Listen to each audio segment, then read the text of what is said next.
presentaremos algunos componentes fundamentales de los sistemas de guías de onda. En este capítulo analizarán algunos componentes clave en un sistema de microondas, como acopladores de impedancias, cambiadores de fase y atenuadores.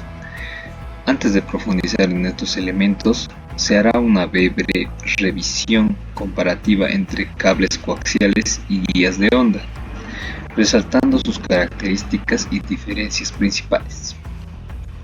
Comparación de una línea coaxial y una guía de onda. La principal diferencia entre las líneas de dos conductores y las guías de onda es el rango de frecuencia en la que puede operar eficientemente en su modo dominante de propagación. Este rango determina el ancho de banda y por lo tanto su capacidad para transmitir información. Además, hay otros factores clave a considerar, como la potencia máxima que puede manejar, la atenuación de la señal y la facilidad de fabricación. Dentro de las líneas de dos conductores, el cable coaxial es el más utilizado en sistemas de banda ancha. Para comprender mejor sus desventajas y ventajas, se compararán con la guía de ondas rectangular, que es más común que la circular. Modos de propagación. El cable coaxial transmite una onda TEM desde frecuencia 0 hasta un límite superior dominante. Comienza a aparecer modos de propagación no deseados. Su rango de operación permite transmitir múltiples canales de televisión o datos a altas velocidades. Es ampliamente utilizado en televisión por cables, circuitos cerrados y conexiones electrónicas y de computación. Guías de ondas. Guía rectangular. A bajas frecuencias, la guía de onda no transmite señales, porque los modos de propagación son evanescentes. Su operación comienza a partir de la frecuencia de corte del modo dominante, extendiéndose hasta antes del siguiente modo. Su capacidad de transmisión es mayor a la del cable coaxial, permitiendo un rango de frecuencia amplio. Se emplea en sistemas de microondas, estaciones terrestres, satélites de comunicación y radares. Atenuación. El cable coaxial, su coeficiente de atenuación aumenta con la frecuencia, lo que significa que a frecuencias más altas la señal se debilita más rápidamente. Parte de esta atenuación se debe a las pérdidas en el dieléctrico que rodea el conductor interno. Las guías de onda rectangular presentan menos atenuaciones en comparación con el cable coaxial. Dentro de su rango de operación, su coeficiente de atenuación es mínimo en un rango específico de frecuencias, pero es alto cerca de la frecuencia de corte. En general, si ambas opciones fueran viables a una misma frecuencia, la guía de onda ofrecería menor atenuación debido a que su dieléctrico suele ser el aire, evitando pérdidas adicionales. Dispersión. Cable coaxial. La onda de propagación dominante es TEM, transversal electromagnético, lo que significa que la velocidad de fase es prácticamente constante. En su rango de operación, como resultado de la dispersión de la señal, es insignificante, lo que permite una transmisión más estable y sin distorsión. Guía de ondas rectangular. Aquí la velocidad de fase depende de la frecuencia, lo que provoca que diferentes componentes de una señal modulada viajen a distintas velocidades. Esto genera dispersión y distorsión en la señal recuperada, afectando la calidad de la transmisión. En conclusión, el cable coaxial tiene menor dispersión que la guía de onda, lo que hace más adecuado para señales moduladas que requieren alta fidelidad. Potencia máxima de transmisión. Límite de potencia. Tanto en cables coaxiales como en guías de ondas, la potencia máxima está limitada por el dieléctrico, ya que en un campo eléctrico excesivo puede romper el aislamiento. Aumento de aislamiento. En el caso de las guías de onda, se puede mejorar la capacidad de transmisión de potencia presurizándola con nitrógeno seco o gases similares a unas 3 atmósferas, lo que reduce el riesgo de rompimiento del dieléctrico. En comparación, una guía de onda puede transmitir más potencia que un cable coaxial, lo que la hace ideal para aplicaciones que requieren alta potencia, como antenas de radares de largo alcance y enlaces inalámbricos. Ondas estacionarias en guías de ondas. En las guías de ondas huecas es posible analizar la transmisión de las señales utilizando la teoría de circuitos similares a las líneas de dos conductores. Pueden presentarse reflexiones y ondas estacionarias, las cuales pueden minimizarse mediante técnicas de acoplamiento de impedancias como el uso de stubs. También es posible aplicar la carta de Smith. Para este propósito, un ejemplo de interrupción en la propagación ocurre cuando un tornillo o mini poste metálico se coloca dentro de una guía rectangular, afectando el paso de la onda electromagnética. Para analizar su impacto, se puede establecer el obstáculo en Z0, estudiando su efecto en la transición de la señal. En las guías de onda, el modo dominante de propagación tiene las componentes EX y HX del campo electromagnético, cuyas expresiones matemáticas se pueden derivar en las ecuaciones que veremos a continuación. Estas componentes corresponden a las ondas incidentes que viajan hacia el obstáculo en la dirección positiva de Z. Las cuales estas componentes inciden son las siguientes. Estas son las ecuaciones EY y EX. El campo eléctrico transversal incidente es el EY. El campo magnético transversal es XHX. Si hay obstáculos en la posición Z0, se refleja una onda dominada, onda reflejada, cuya dirección es opuesta a la onda incidente, es decir, viaja en dirección negativa de Z. Las componentes transversales de esta onda reflejada son la ecuación 5.3 y 5.4. Estas son las ecuaciones reflejadas. En la ecuación 5.4 no se considera el signo negativo, ya que el flujo de potencial de la onda reflejada es opuesto al de la onda incidente. Las ecuaciones resultantes para el campo eléctrico y magnético como tal son EY y HX, que son estas las ecuaciones. Estas ecuaciones son análogas a las ecuaciones obtenidas para las ondas de voltaje y corriente en las líneas de transmisión, como se ve en el capítulo 2.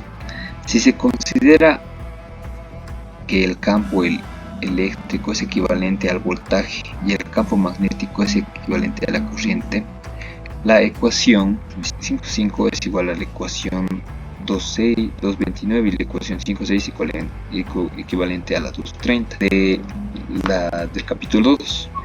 La magnitud del campo eléctrico transversal total para un valor constante de X se puede calcular a partir de la ecuación 5.5. Este campo proporcional al campo eléctrico transversal total en función de X es la ecuación 5.7, donde ρ y θ representan la magnitud y la fase del coeficiente de reflexión de los campos eléctricos en Z0. Esta onda estacionaria se puede representar gráficamente como se muestra en la figura 5.4. El campo eléctrico de la onda estacionaria puede medirse utilizando una pequeña sonda, deslizándola a lo largo de la guía. Sin embargo, se debe evitar que la ranura de la sonda interfiera con la corriente en las paredes de la guía, como se explicó en la sección 4.8.5.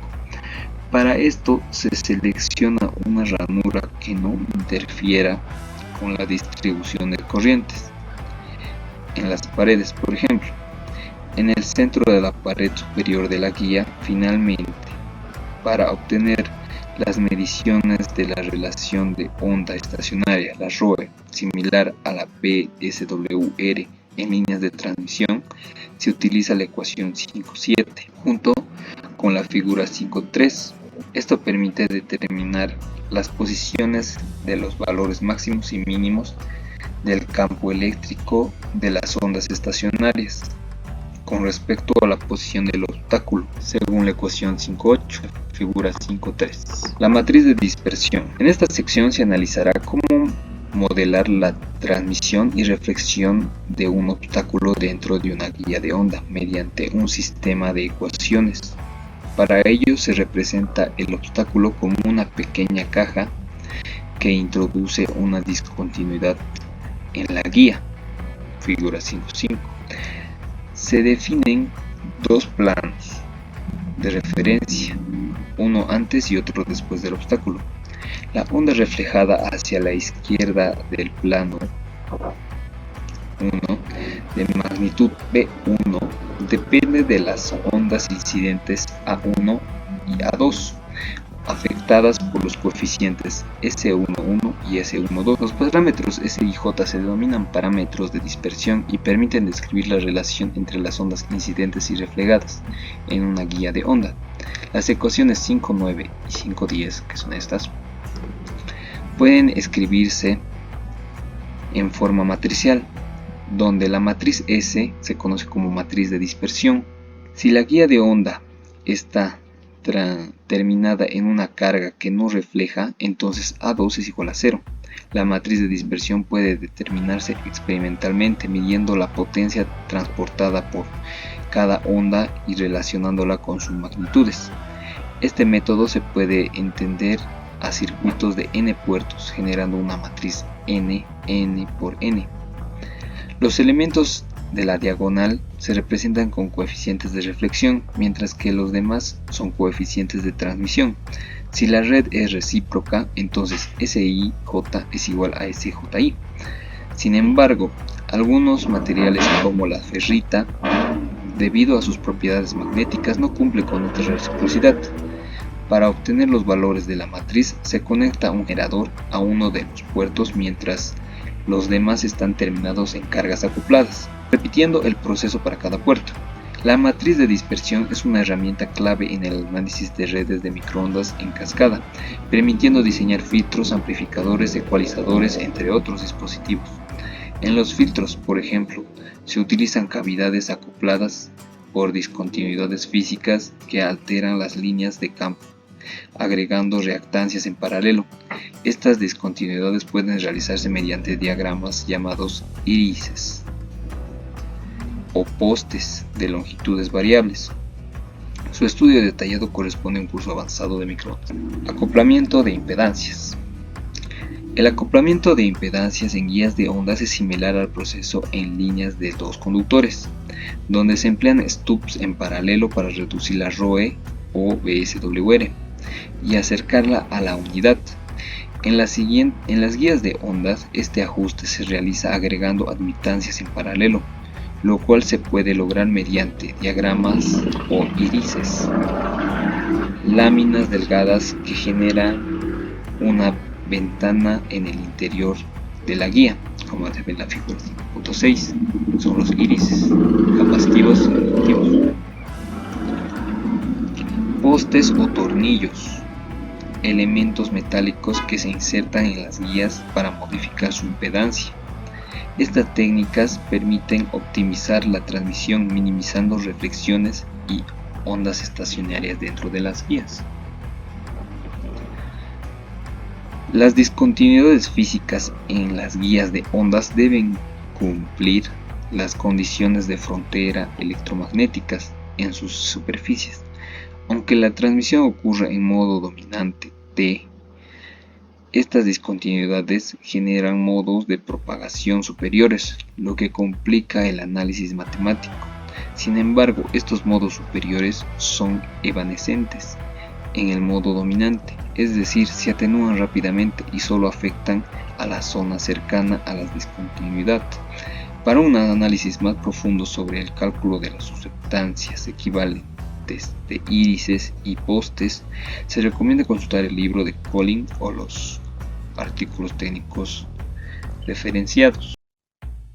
5-4.1 El iris. En el caso del iris, como en la figura siguiente, la cual sería esta, podemos ver la suspensión equivalente de un poste dependiendo de su penetración D en la guía y la de las dimensiones de esta. Un tornillo permite obtener mucha sustancia diferentes según su grosor y su penetración D que tenga. La expresión aproximada con un 5% de error para calcular la susceptancia capacitiva normalizada que produce es de la siguiente forma, donde BC va a ser igual a BC sobre Y10, donde nos dice que Y10 va a ser la admitancia característica del modo dominante y lambda G va a ser igual a la longitud de la guía. Cuando las láminas de iris que se colocan, como se muestra en la figura 5-6, la cual sería esta, cuando las láminas están así, la expresión aproximada para la susceptancia inductiva normalizada correspondiente es la siguiente fórmula, la cual es BI igual a BI sobre Y10 igual a menos lambda G sobre A cotangente al cuadrado de pi d sobre 2A. Los diafragmas deben colocarse cerca de una fuente de ondas reflejadas.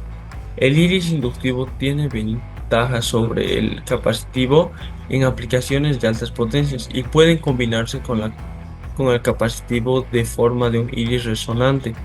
Las guías circulares se utilizan una circular. También existen irises asimétricos y estructuras en forma de caballete. La información sobre las admitancias de estos obstáculos se obtienen frecuentemente a través de mediciones experimentales de ondas estacionarias. Aquí podemos ver las siguientes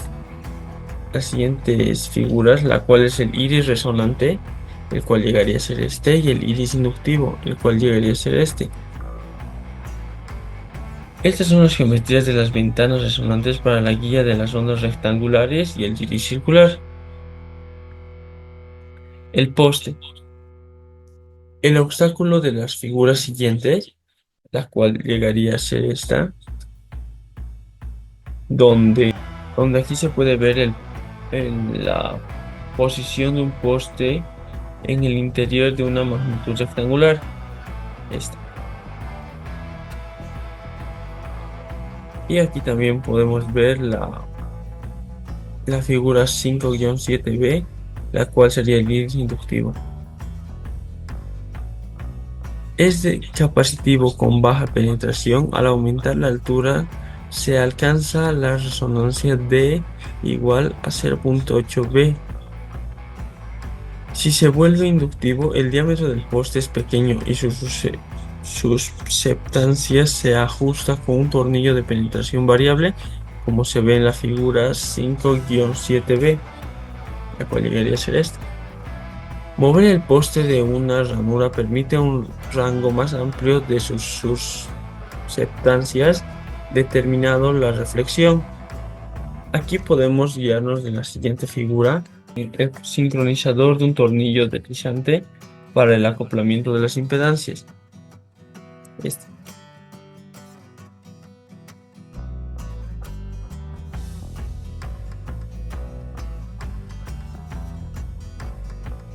Los sintonizadores de bandas anchas utilizan varios tornillos fijos y permiten correcciones de admitancia, como se ve en la figura 5-7, la cual sería esta.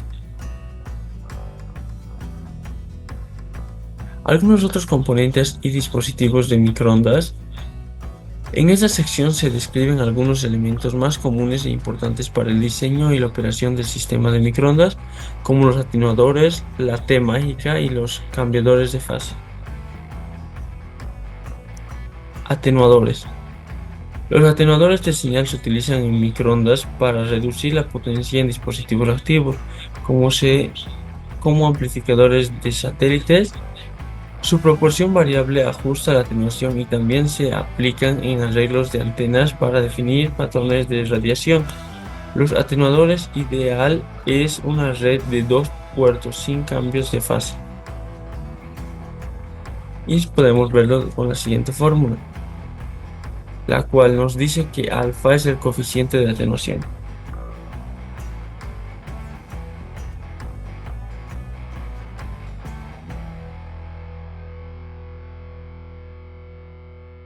Los atenuadores suelen usar la lámina metálica delgada en forma de navaja, como se ve en la figura 5.1, 5-11A, la cual llegaría a ser esta, cuya posición afecta a la potencial absorbida mínima en la pared lateral y su máximo en el centro de la guía.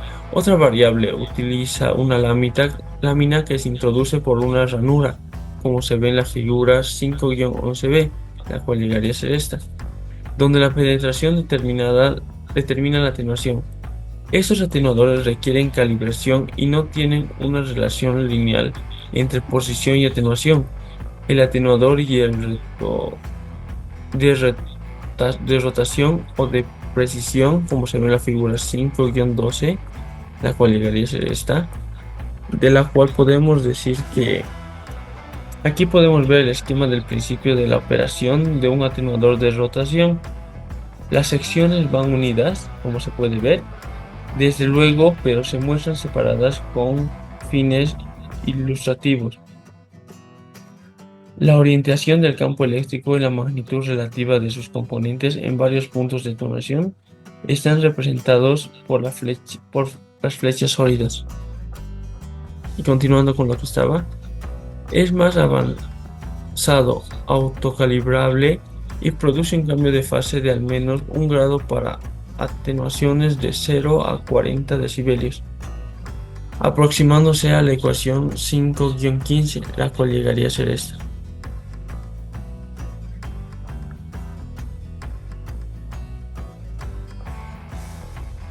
El atenuador consta de 3 secciones en cascada, 2 rectangulares y una central circular. Las placas metálicas en su interior, las secciones circulares giran axialmente y las uniones requieren transiciones entre modelos TE10 y TE11. La atenuación sigue la ley de coseno al cuadrado sobre θ, donde θ es el ángulo entre las placas. Si no hay cambio de fase, su matriz de dispersión se define en consecuencia. Su matriz de dispersión sería entonces la siguiente.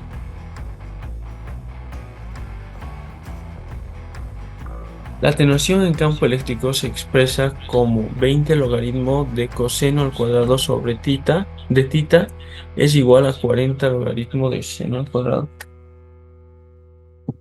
siendo proporcional el ángulo de giro de θ en la sección circular y no depende de la frecuencia. Una onda de entrada en la sección rectangular se atenúa.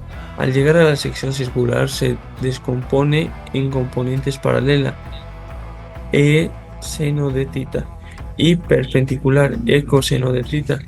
Solo la componente perpendicular, E coseno al cuadrado de θ, sale del atenuador, ya que la paralela es atenuada por efecto Joule.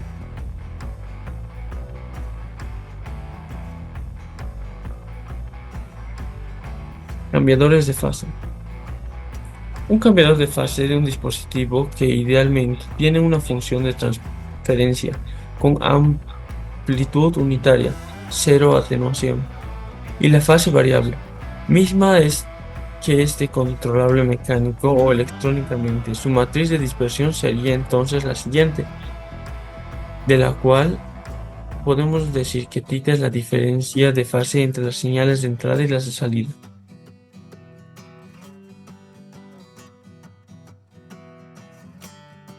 El texto aborda los cambiadores de fase en dispositivos de transmisión, que pueden ser recíprocos o no recíprocos, fabricados con ferretería.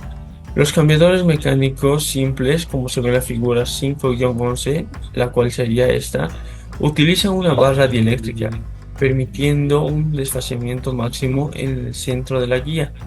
Un medio dieléctrico con bajas pérdidas cambia la fase sin atenuación de las señales. Si un diseño más complejo, como se ve en la figura 5-13, la cual sería esta, incluye 3 secciones de guía circular y con placa de 4/4 de una onda, que transforma la polarización lineal en circular izquierda, como se ve en la figura 5-14, la cual sería esta. La sección C con una placa de media longitud de onda convierte la polarización circular derecha en izquierda. Al rotar C2, el desfasamiento neto es 2θ, permitiendo un desfasamiento variable, utilizando en sistemas de comunicación por satélite.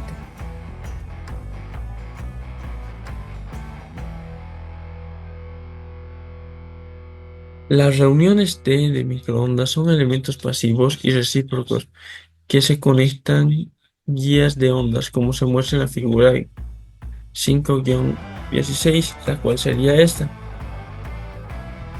Las uniones T del plano E, como se ve en la figura 5-16A, la cual llegaría a ser esta. Y en el plano H, como se ve en la figura 5-16B, dividen el potencial que entra por un brazo 1 en partes iguales. En el plano E, las señales de los brazos 2 y 3 están en antifase, mientras que el plano H está en fase. La T mágica, como se ve en la figura 5-16C, la cual sería esta, combina estas uniones, permitiendo que una onda de un brazo genere señal en los brazos 2 y 3, sin salida por el brazo 4. También permite que la señal en el brazo 4 se divida entre el brazo 2 y 3. Se utiliza en receptores de microondas como mezcladores balanceados, aislando la señal y en transmisión para dirigir haces de radiación en antenas.